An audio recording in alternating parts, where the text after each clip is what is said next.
As a neurosurgeon, I deal with life and death situations quite frequently, and sometimes things turn out better than you expect. I remember a young woman that came in when I was on trauma call, and she had been beaten over the head with the back end of a hammer.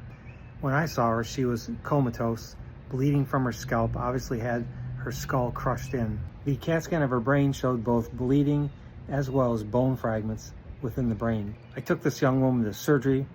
First thing I had to do was shave all her matted hair off of the area. Her scalp was all macerated from where the hammer had gone through the scalp into the skull.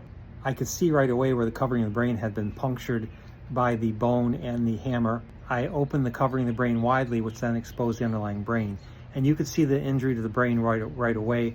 There was hair, there was bone pushed down into the brain. And so what I do is I actually debride this area, meaning I take the injured brain out along with any blood and bone fragments and wash it out. The reason that we clean the area really good, obviously, is to prevent infection. So you want to get that hair and bone out of there. And then what I do is I try to piece the bone fragments, what's left of the bone, back together with little plates and screws.